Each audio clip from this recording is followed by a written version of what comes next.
Very good. चलिए अब हम लोग समय काफ़ी हो गया है। अब हम लोग लेक्चर को शुरू करेंगे, बाकी जो लोग हैं वो आते रहेंगे, वो देखते रहेंगे। चलिए तो एक बार फिर मैं विकास भारद्वाज आप सभी का मेरे इस वीडियो में स्वागत करता हूं। आज के इस वीडियो में हम लोग रेल सुरक्षा बल नियम के लेक्चर 9 पर पहुंच गए हैं, जिसमें कि हम चैप्टर 8 जो चैप्टर 8 है उसका पार्ट 2 है। चैप्टर 8 का पार्ट 1 पिछले बार कवर किया गया है, आप उस वीडियो को जाकर के प्लेलिस्ट में देख सकते हैं। आज के इस वीडियो में हम लोग पढ़ेंगे आंतरिक प्रबंध और सेवा की शर्तों के बारे में। उससे पहले आपको एक मोटिवेशन कोट दिख रहा होगा, हर छोटा बदलाव बड़ी कामयाबी का हिस्सा होता है। एक छोटा सा बदलाव, जो भी छोटा बदलाव है वो बड़ी कामयाबी का हिस्सा होता है। मतलब क्या कि आपका एक छोटा सा किया गया इनिशिएटिव, छोटी सी ली गई इनिशिएटिव, वो आपको बड़ी कामयाबी तक ले जा सकती है।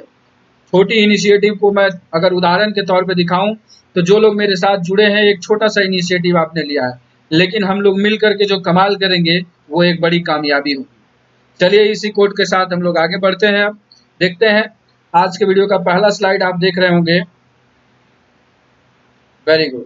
पहला स्लाइड आपको दिख रहा है? यस। पहले स्लाइड में बताया गया है चैप्टर 8 के बारे में, जो कि 94 से लेकर के 117 तक है। और इसमें जो है 5 चीज़ों का मुख्य वर्णन है, जिसमें पहला सीनियरिटी था, जिसे पिछले वीडियो में कवर किया गया है। 94 से लेकर के रूल 102 तक वर्णित था। उसके बाद आज के इस वीडियो में हम लोग leave, performance, redressal of grievances और restriction on fundamental rights FR के बारे में देखेंगे। बाइफरकेट अगर मैं कर दूं तो रूल 103 से लेकर के रूल 105 तक जो है वो लीव के बारे में बताया गया है, और रूल 106 से लेकर के रूल 108 जो है वो परफॉर्मेंस के बारे में बताया गया है। रूल 109 से लेकर के रूल 114 तक जो है वो रिड्रेसल ऑफ ग्रीवेंसेस के बारे में बताया गया है, एंड रूल 115 से लेकर के 117 तक रेस्ट्रिक्शन ऑन फंडामेंटल राइट्स के बारे में बताया गया है। चलते हैं अगले स्लाइड पर। आज का स्लाइड शुरू होता है लीव से। कैसे शुरू होता है? छुट्टी से। मतलब आज का स्लाइड हमारा जो है 103 से शुरू हो रहा है। कहाँ से शुरू हो रहा है? 103 से। तो लीव जो है, छुट्टी क्या है? तो आपके काम से जो है आपको थोड़े दिन के लिए जो विराम मिलता है उसे छुट्टी कहते हैं, अगर जनरल डेफिनेशन देखें। और छुट्टी हमारे पास डिपार्टमेंट में कई तरह की है। कुछ छुट्टियों का नाम मैंने यहाँ पर लिखा है, जिसे आप देख सकते हैं। सबसे पहला है LAP, जो लीव ऑन एवरेज पे मिलता है आपको। हर साल 30 डेज मिलता है, हाफ ईयरली 2 बार में 15-15 करके मिलता है। सवाल ये कॉमन सेंस, ये वर्किंग वाले चैप्टर से जाके जुड़ता है। अगर आप देखेंगे तो वहां पर जुड़ता है। तो आप 30 डेज का जो LAP है 15-15, हाफ 6 मंथ में 15 एंड हाफ में 15 मिलता है। उसके बाद आएंगे LHAP, leave on half average पे। इसमें आपको आधी तनख्वाह मिलती है एक दिन की, हाफ एवरेज पे, जिसमें है ये 20 डेज आपको मिलता है 1 साल का। और जो ये भी ईयरली जो है 2 पार्ट में मिलता है, 6 महीने में 10 और फिर 6 महीने में 10। उसके बाद एक कैजुअल लीव जो 15 दिन का होता है। इसे छुट्टी नहीं माना जाता है, लेकिन वस्तुतः लीव है एक तरह से, इसलिए यहाँ पर मैं आपको बता रहा हूँ। CL जिसको कहते हैं, 15 दिन हर साल मिलता है आपको। अगर आप इसे एवल करते हैं तो उस साल के लिए होता है, नहीं एवल करते हैं तो ये लैप्स हो जाता है, मतलब ये काउंट नहीं होता है आगे। उसके बाद कम्यूटेड लीव, जिसको एक तरह से सिक लीव भी कहा जाता है। कम्यूटेड लीव को सिक लीव भी कहा जाता है। उसके बाद लीव ऑन ड्यू है, मतलब कि आपका लीव ड्यू है, उस पर आप लीव ले रहे हैं। सॉरी, लीव नॉट ड्यू है, मतलब आपके पास लीव नहीं है लेकिन फिर भी आप लीव चाह रहे हैं, तो उसको बोलते हैं विदाउट पे लीव, बोलचाल की भाषा में। लेकिन इसका ऑथेंटिक नाम अगर देखें तो वो लीव नॉट ड्यू करके होता है, लीव नॉट ड्यू करके होता है। उसके बाद जो है महिलाओं के लिए होता है मैटरनिटी लीव और चाइल्ड केयर लीव, जो सिर्फ वुमेन स्टाफ को मिलता है। और 15 डेज का जो है पैटर्निटी लीव मिलता है, किसको? पुरुषों को। उसके बाद है एक्स्ट्रा ऑर्डिनरी लीव, कोई भी एक्स्ट्रा ऑर्डिनरी लीव मिलता है। एक्स्ट्रा ऑर्डिनरी लीव कैसे हुआ? जैसे आप चुनाव में जो है वोटिंग के लिए जाते हैं तो स्पेशल CL उसको बोलते हैं, बट वो स्पेशल CL नहीं, उसको अगर कहा जाए तो वो एक्स्ट्रा ऑर्डिनरी लीव में काउंट होता है। उसके बाद क्या है, आप कहीं परफॉर्मेंस करने गए, मतलब खेल में आप गए, कहीं ओलंपिक में पदक जीत के आए, तो फिर आपको छुट्टी मिलती है एक्स्ट्रा ऑर्डिनरी लीव। कभी आप पासिंग आउट इधर आएंगे RD परेड में, रिपब्लिक डे परेड में, तो उसके बाद छुट्टी मिलता है। दैट इज स्पेशल लीव कहा जाता है उसको, extra ordinary leave. And at last जो है 8वां जो है उसे स्टडी लीव कहिए। स्टडी लीव उसी प्रकार का लीव होता है कि किसी भी प्रकार की स्टडी में नहीं मिलता, उसी स्टडी में डिपार्टमेंट देता है जिस स्टडी में जो है डिपार्टमेंट को कुछ न कुछ फायदा हो। जैसे आपको लॉ की डिग्री लेनी हो तो आपको स्टडी लीव मिल जाएगा, बट पेमेंट जो है उस कंडीशन पे जो है क्या पेमेंट होगा, क्या इशू होगा, वो सारा डिपार्टमेंट के एडमिनिस्ट्रेशन पे निर्भर मिलता है। कभी कभी आपको हाफ पेमेंट देता भी है, कभी कभी विदाउट पेमेंट भी रख देता है स्टडी लीव में। तो ये सारी चीजें आपको स्टडी जितना जो लीव है उसके बारे में मैंने बता दिया। अब हम चलते हैं नियम पर। तो नियम 103 जो है, नियम 103 है वो है क्वांटम ऑफ लीव, छुट्टी की मात्रा क्या हो, मतलब कितना छुट्टी आपको मिलेगा। तो इसमें कहता क्या है, इसमें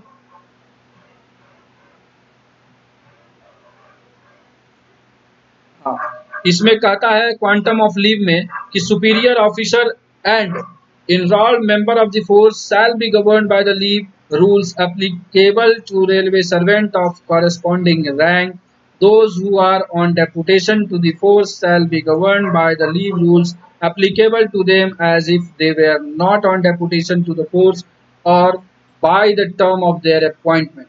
सीधा सा बात है, जिस फोर्स में आप नौकरी कर रहे हैं वरिष्ठ अधिकारी और बल के नामांकित सदस्य अपने रैंक के अनुसार रेलवे सेवकों पर जो लागू है अवकाश का नियम उसके अनुसार ही वो शासित होंगे। आप देख लीजिए, सीधा सीधा लिखा है रेलवे सेवकों के लिए लागू अवकाश। इसी कारण से अपना ऊपर जो लीव लगता है, आरपीएफ के ऊपर जो लीव रूल लगता है वो रेलवे वाला अप्लीकेबल हो जाता है, क्योंकि लीव के बारे में तीन ही नियम दिए हैं, 103, 104, 105। तो इतने में तो इतना बड़ा चीज कवर नहीं होता है। तो ये सीधा एक लाइन लिख दिया कि रेल सेवकों पर जो लागू होता है और आपके रैंक के अनुसार जो भी चीजें हैं वो आपके ऊपर शासित होगा। और क्या बता दिया, अब ये बता दिया कि वे अधिकारी और बल सदस्य जो लोग बल में प्रतिनियुक्ति पर, आप कोई डेपुटेशन पर आया है, तो मान लीजिए कि मैं आरपीएफ में हूँ, मेरा डेपुटेशन में सीबीआई में चला गया, तो जो लीव का मेरा पार्ट है वो सीबीआई में जैसा लागू होता है वो हमारे ऊपर लागू होगा। या अगर कोई व्यक्ति आरपीएफ में आ गया है तो उसके ऊपर आरपीएफ में जो लीव रूल है वो लागू होगा। सिंपल है। सवाल इस चैप्टर से जहां से बनेंगे मैं इंपॉर्टेंट बोल दूंगा, आप नोट कर लीजिएगा उस धारा को, सॉरी उस नियम को। चलिए देखते हैं अगला 104, general condition governing grant of leave, छुट्टी की मंजूरी को शासित करने वाली शर्तें कि किस किस कंडीशन में आपकी छुट्टी मंजूर की जाएगी। ऐसा नहीं है कि रेल पे बम अटैक होने वाला है और आप कहें सर मेरे को छुट्टी जाना है, नहीं। ये क्या है, सामान्य शर्तें निर्धारित की गई है कि आपको किस समय पर छुट्टी दी जाएगी। कहता है कि छुट्टी जो है मंजूरी करने के बारे में जो है वरिष्ठ अधिकारियों और अधीनस्थ अधिकारियों को की शक्तियां वे होंगी जो अनुसूची 2 में निर्दिष्ट है। मतलब कि the power of superior officer and subordinate officer of the force in respect of grant of leave shall be as specified in schedule 2। अनुसूची 2 जो है इस नियम का, जो रेलवे प्रोटेक्शन फोर्स रूल है, इसकी अनुसूची 2 में जो जिस सुपीरियर ऑफिसर को जो लीव ग्रांट करने का अधिकार है वो, और सबऑर्डिनेट ऑफिसर को, जैसे सीएल जो है, आईपीएफ जो है, इंस्पेक्टर है, वो भी ग्रांट कर देते हैं। लेकिन आपको एलएपी चाहिए तो वो हमेशा जो है उच्च अधिकारी से ही ग्रांट होता है। तो वही चीज है, अनुसूची 2 में जो विनिर्दिष्ट है, मतलब दिया हुआ है जो चीज स्पेसिफाइड किया गया है, वो रैंक वाले उसी स्पेसिफाइड के द्वारा जो है स्पेसिफिकेशन से लीव को ग्रांट करेंगे।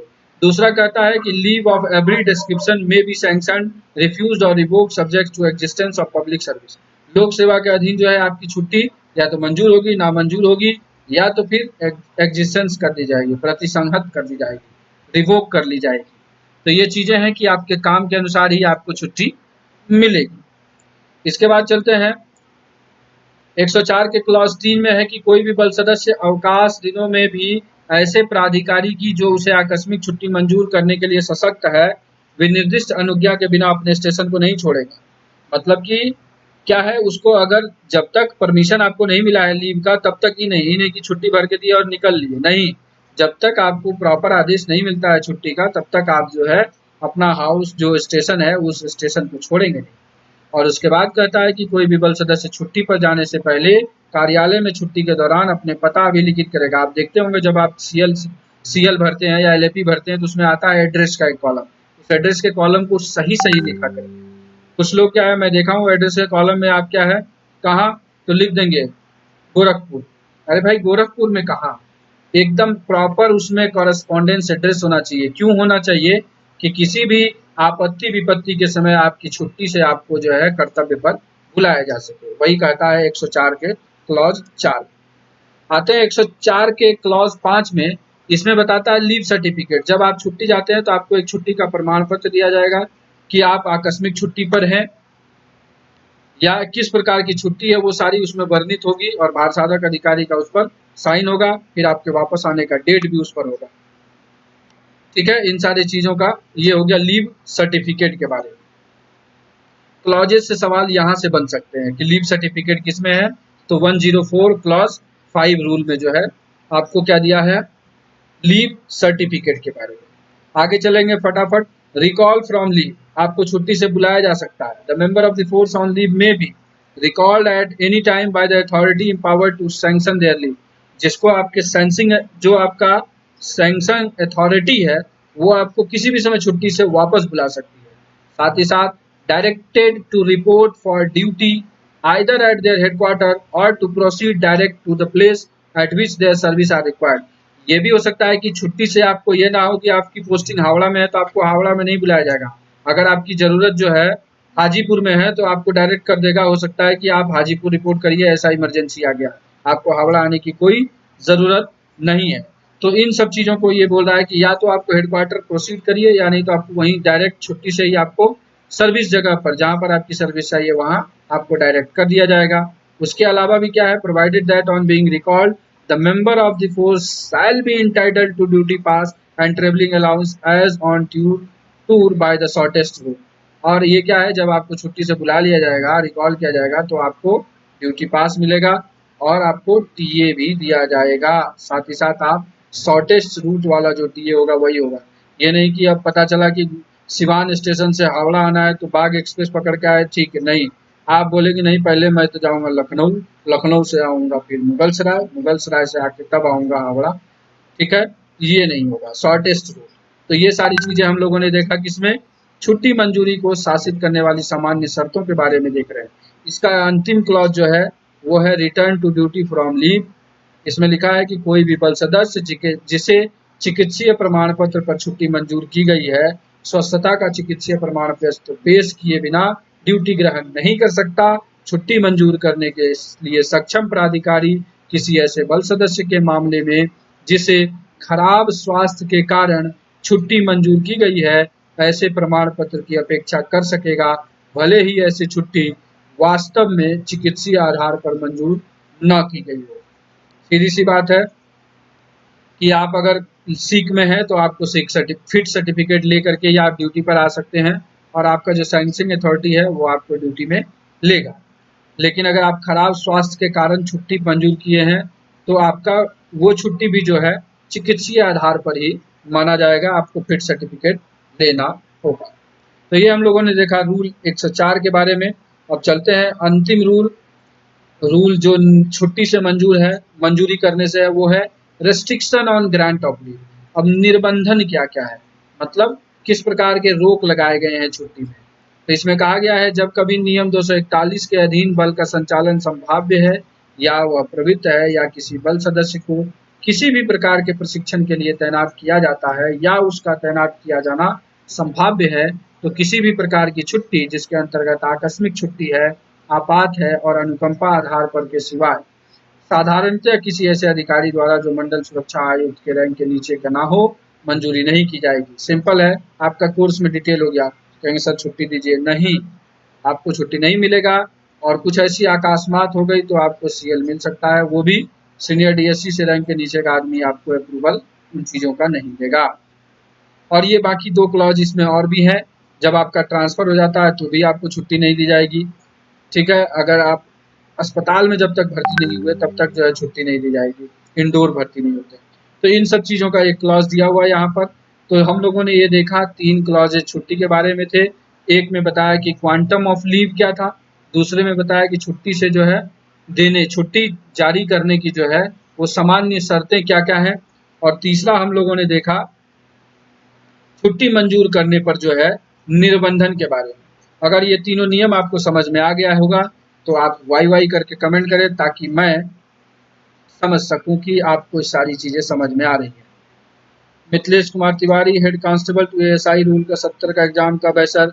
अब नोटिफिकेशन आपका रूल निकल गया है हर जोन में, तो सीधा सा बात है, नोटिफिकेशन निकलने के 30 दिन के भीतर में जो है आपका जो है सारी प्रोसीजर कंप्लीट करानी होती है। Very good.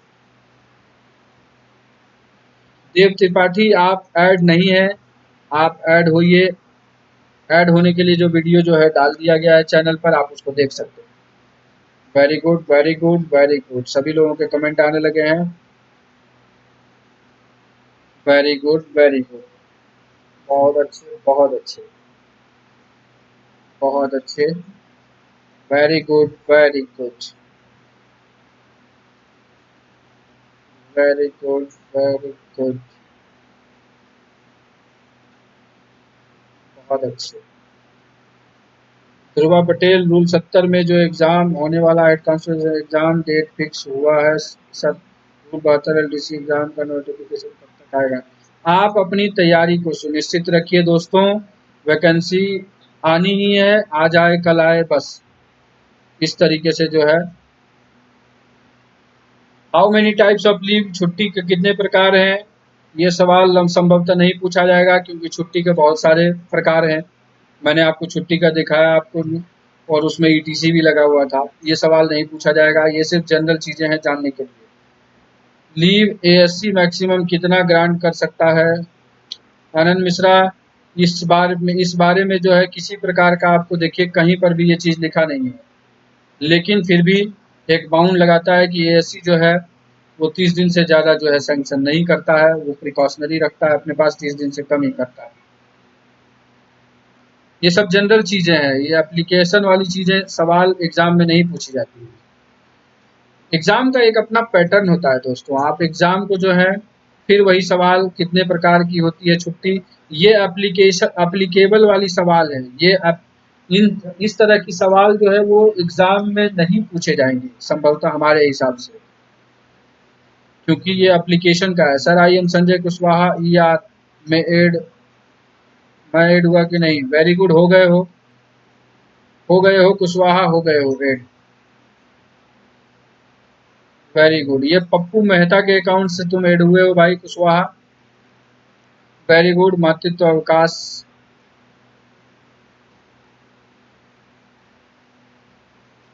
Very good. राजभाषा का टेस्ट सीरीज, हड़बड़ करने से हरिकांत जी नहीं होगा, मैं अकेला हूँ, 2 ही हाथ हैं और समय भी 24 घंटा सीमित है। और आप जान सकते हैं कि कार्य करने के बाद, कितने तरह की चीज़ों को करने के बाद फिर मैं यहाँ पर बैठता हूँ।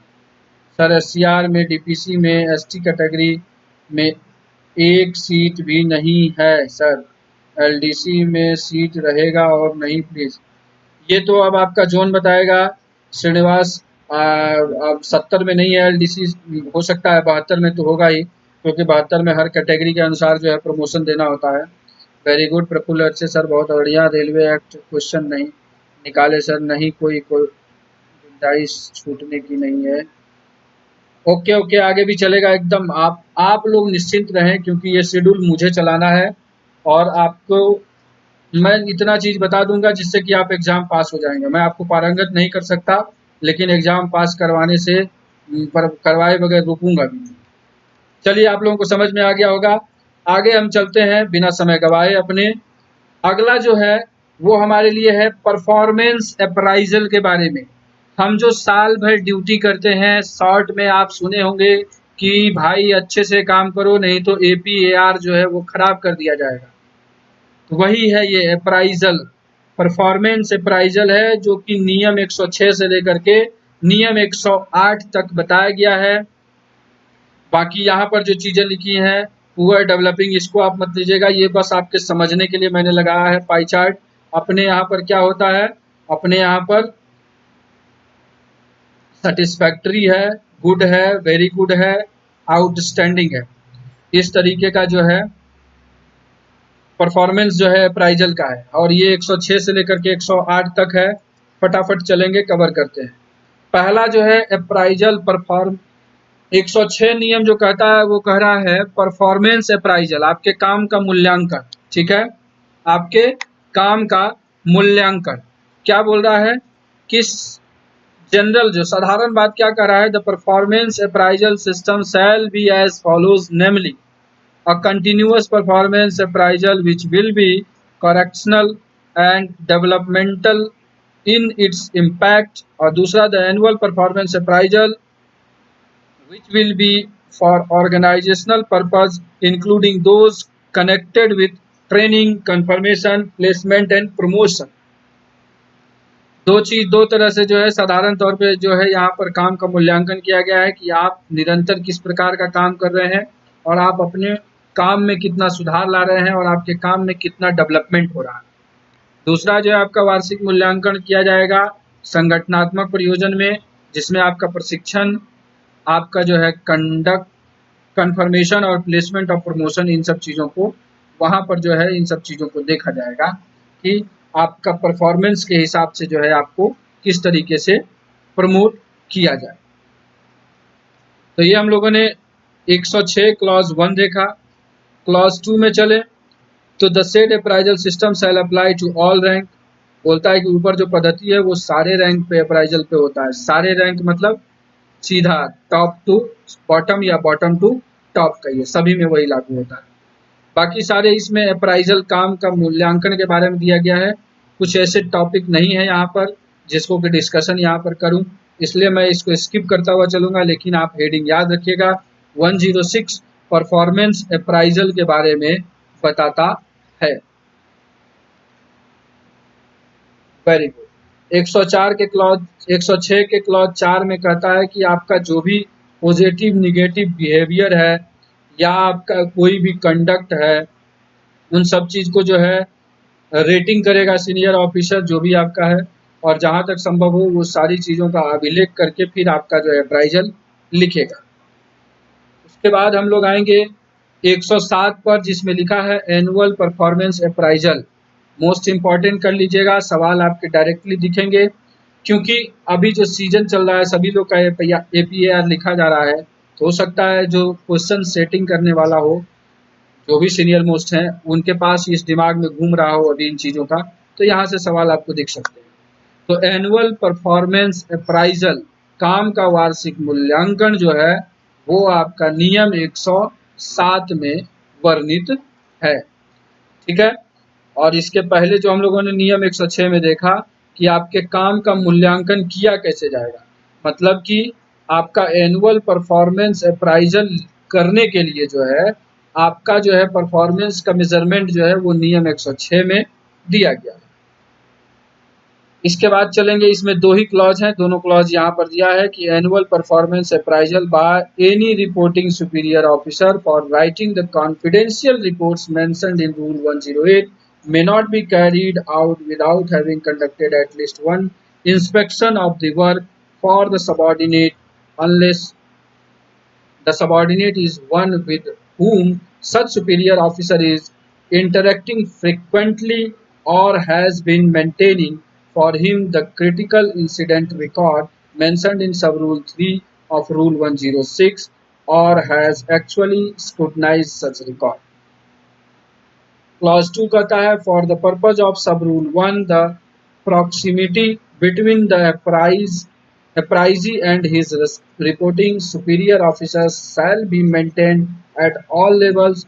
Such an appraisal shall be made by superior officer only so as to ensure that the appraisal is professional, objective and present the truest possible picture of the appraisee with regard to all facts of his work।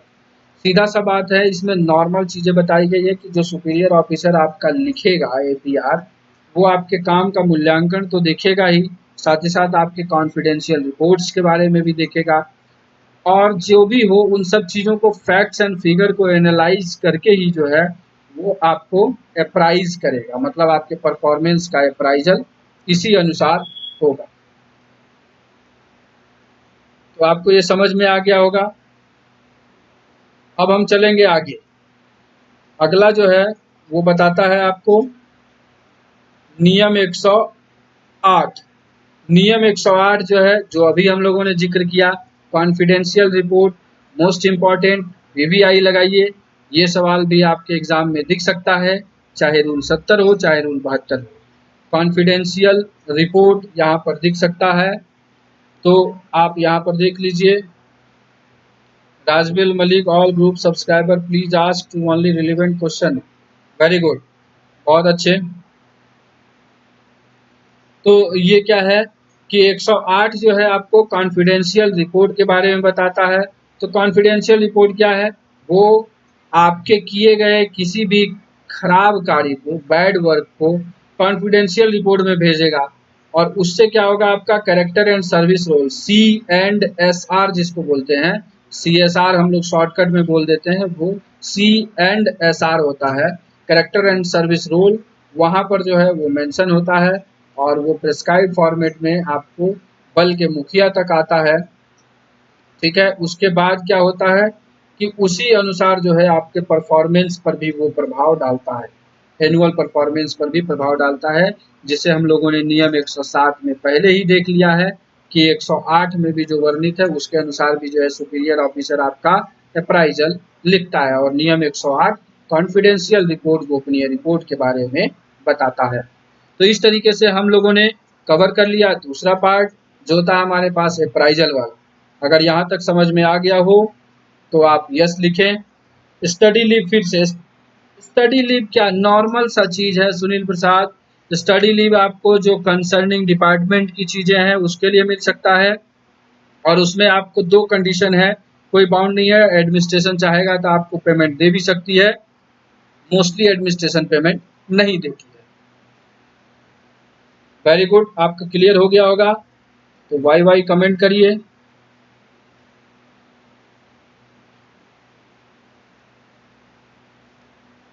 Very good, बहुत अच्छे, बहुत अच्छे। आप लोगों का dedication आपकी सफलता का सबसे पहली सीढ़ी है। DAR का पूरा नेम क्या होगा?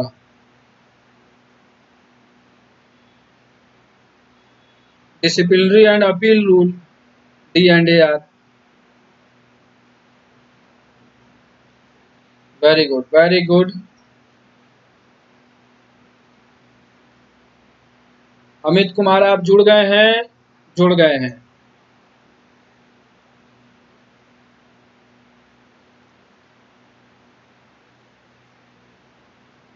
चलिए, तो यहाँ तक आपको समझ में आ गया है। अब मैं आगे बढ़ूंगा, फटाफट आगे बढ़ेंगे।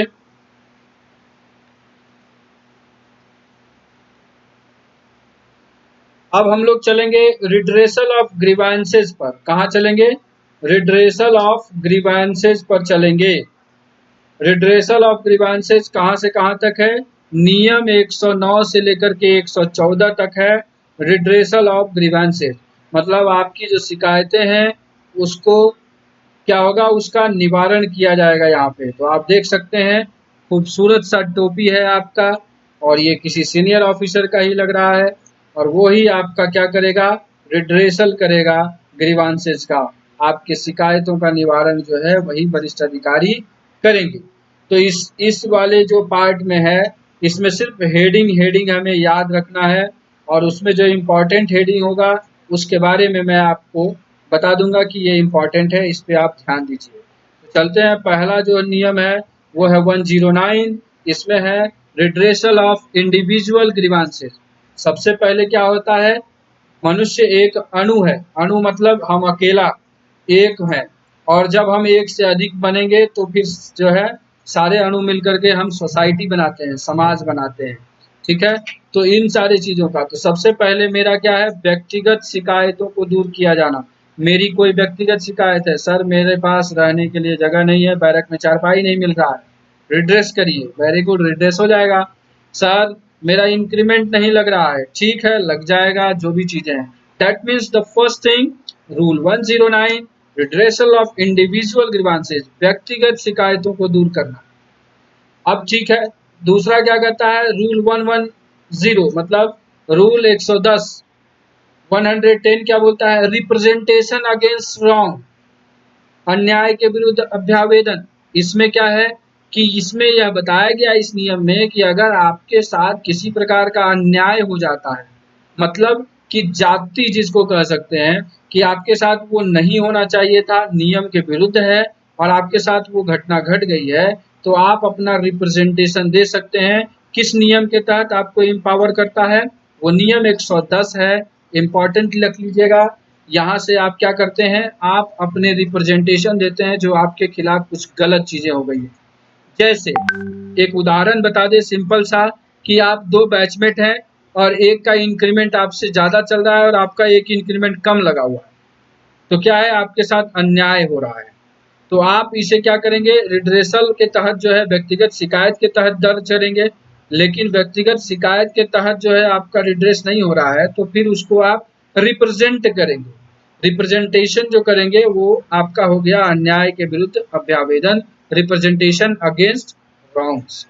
अब क्या है कि कुछ समूह का जो है दिक्कत होता है कि सर मेरे बैच में जो है, मेरे बैच पूरे बैच का इंक्रीमेंट सर अगले बैच का से मतलब पिछले बैच से नीचे चल रहा है। ऐसा कभी कभी हो जाता है कि भाई पुराना आदमी का कम होता है, नए आदमी का पेमेंट जो है उसका जल्दी जल्दी इंक्रीमेंट लगा देता है और एक मिस हो जाता है। तो ये क्या हो गया, redressal of collective grievances through departmental channel. मतलब कि आप समूह में जो है आपका कोई ग्रीवांस है और उसके बारे में रिड्रेसल, जैसे कि एक पूरी प्लाटून खड़ी है और ये बोला कि सर मुझ पूरे प्लाटून को ही खाना नहीं मिला, that means redressal of collective grievances. ये आपका हो गया सामूहिक शिकायत और इसका जो निवारण करने का तरीका वो 111।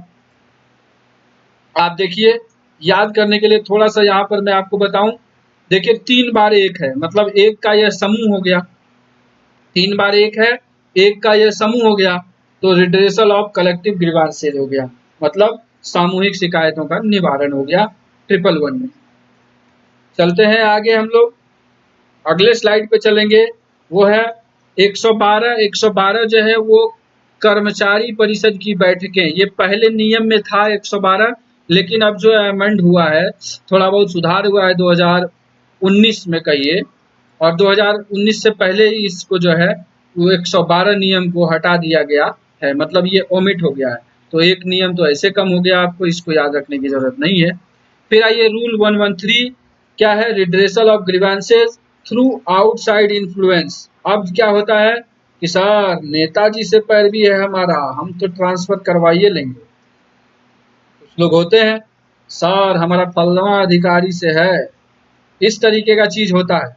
तो वही चीज यहाँ बताया गया है इस नियम में।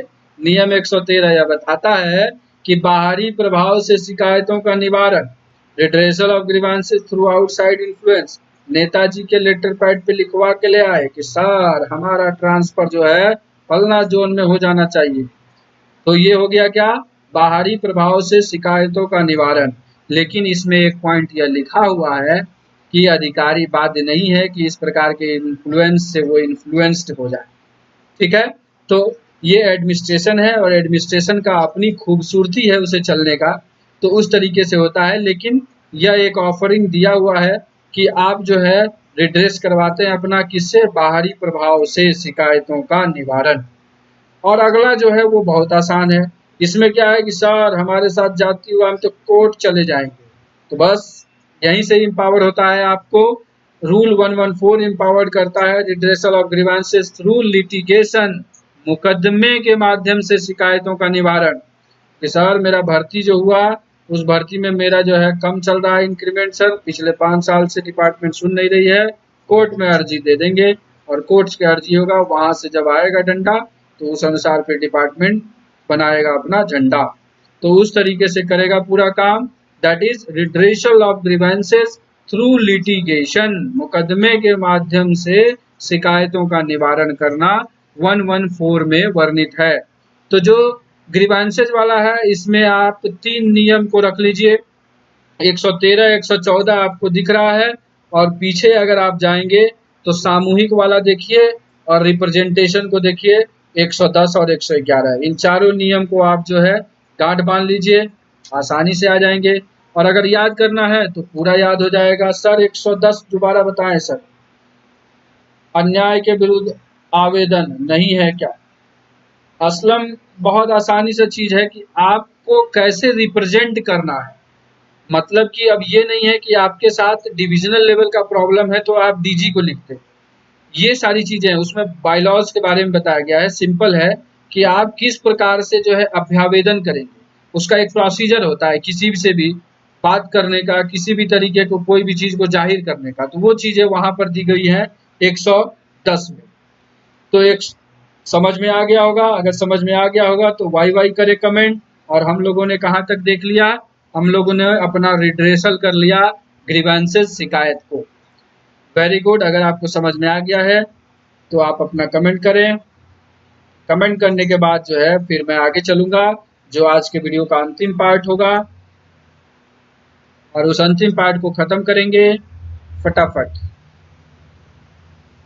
बहुत सुंदर, चलिए कंफर्म करिए फटाफट आपको अगर समझ में आ गया हो तो।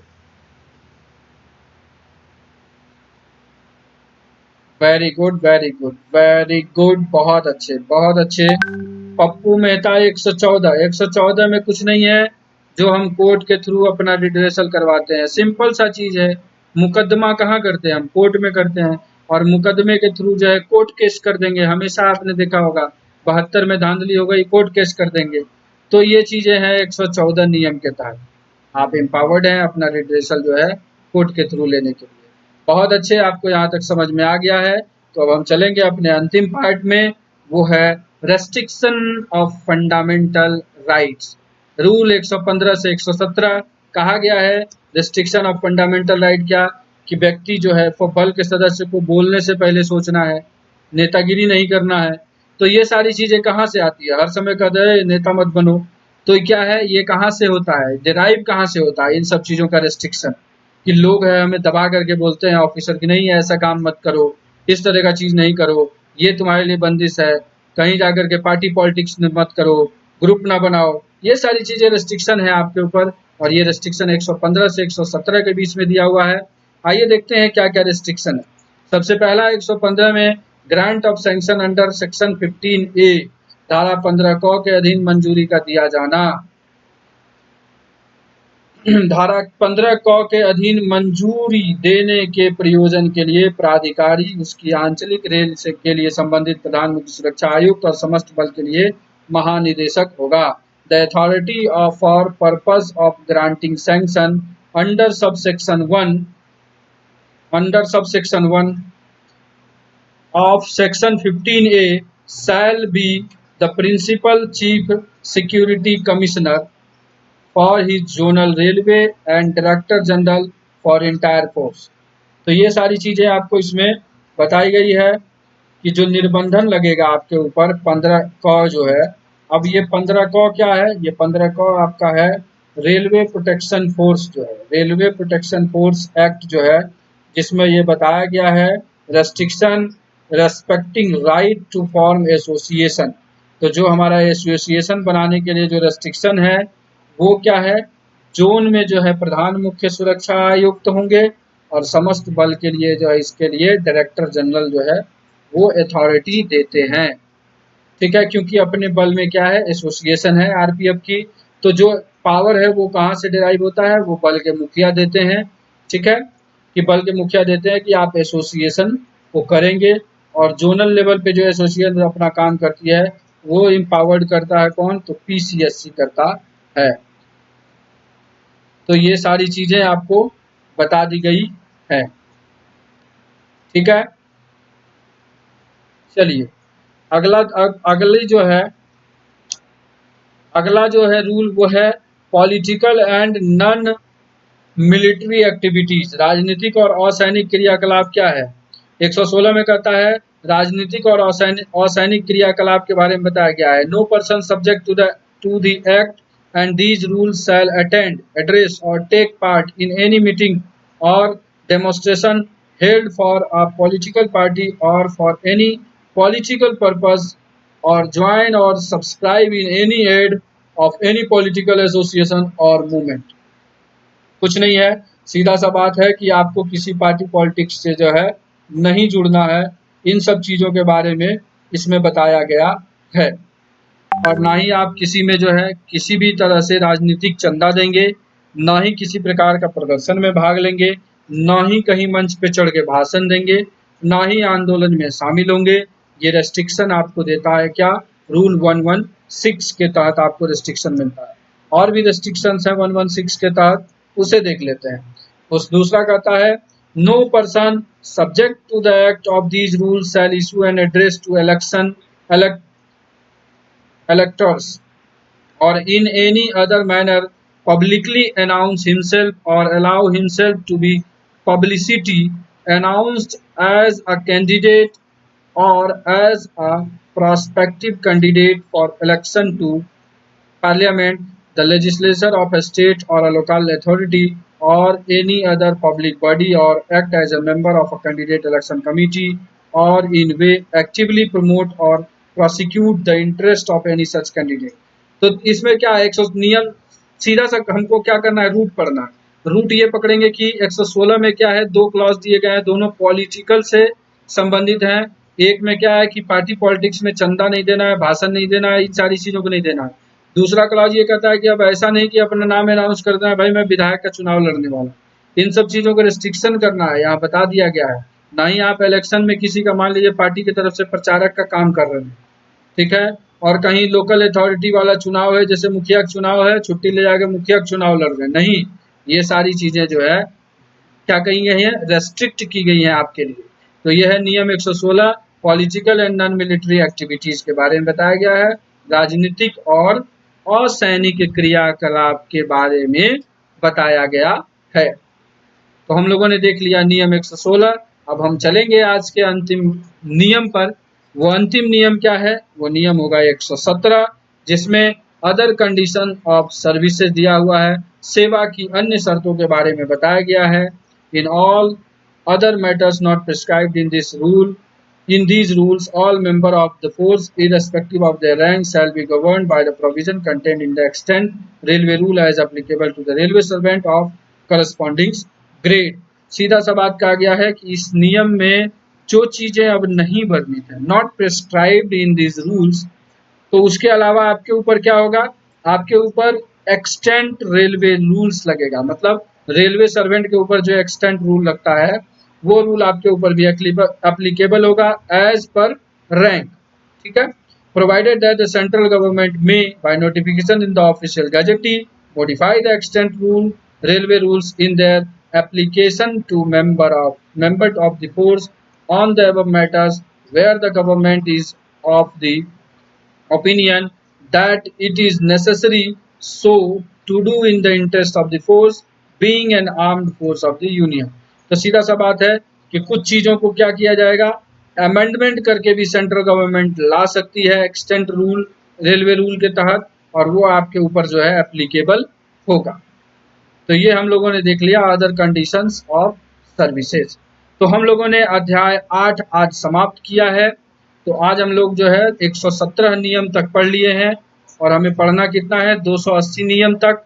तो आगे जो अब क्लासेस में नियम के लूंगा जो हाई यील्ड एरिया है, मतलब जहां से सवाल की संभावना बहुत ज्यादा है, क्योंकि रूल 70 का नोटिफिकेशन आ गया है, तो मैं उन चीजों को पहले कवर करूंगा जहां से कि सवाल आपके श्योर आने हैं। तो उन सब चीजों को मैं करूंगा। थोड़ा सा आपको क्या होगा, ऊपर नीचे नियम आएंगे, तो हो सकता है आप वहां पर थोड़ा सा दिक्कत महसूस करें, लेकिन मैं कोशिश करूंगा कि आपको पूरी तरह से समझा करके संतुष्ट कर पाऊं कि आपको किसी प्रकार का कोई समझने में दिक्कत ना आए। तो आज के क्लास को अब हम लोग यहीं समाप्त करेंगे। लास्ट में आप मुझे अब कंफर्म करिए कि आपको क्लास कैसा लगा। वेरी गुड, आपको कैसा क्लास लगा आप कमेंट करके बताएं। तो मैं आपसे फिर विदा लूंगा। हमारा और आपका यह साथ तब तक रहेगा जब तक हम जीत न जाएं। किसी ने कहा है रूल 106 थोड़ा एक्सप्लेन करिए। रूल 106 को एक्सप्लेन करने की बात की गई है, तो चलते हैं हम लोग रूल 106 पर। 106 क्या बताता है, परफॉर्मेंस अप्राइजल, काम का मूल्यांकन। सिंपल सा बात है, जिसने भी सवाल पूछा है मैं बता दूं कि काम का मूल्यांकन का अपना एक तरीका है कि आपने जो है आपका एपीआर जो लिखा जाएगा, उस एपीआर में क्या है, काम का मूल्यांकन कैसे करेगा, अधिकारी कैसे जानेगा कि आपने आउटस्टैंडिंग काम किया है, वेरी गुड किया है, गुड किया है। तो वो आपको 106 में जो क्लॉज दिए गए हैं, जो जो चीजें दी गई हैं उन सारे चीजों में जैसा आप जिस फिटमेंट रूल पे बैठते हैं उसी अनुसार आपका जो है APR लिख दिया जाएगा। चलिए, आपको ये समझ में आ गया होगा। Very good, very good, very good, very good. तो चलिए, आप समझ गए हैं। और किसी का कमेंट है? कोर्ट में जाने से पहले परमिशन लेना पड़ता है क्या? नहीं तो कोई परमिशन की आवश्यकता नहीं है दोस्तों। डायरेक्ट कोर्ट में चले जाते हैं लोग अर्जी देने के लिए, परमिशन का क्या जरूरत है? ये सब जनरल चीजें, आप जनरल चीज देखते हैं।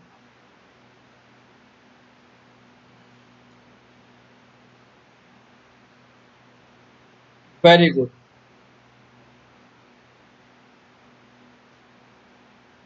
Very good, very good.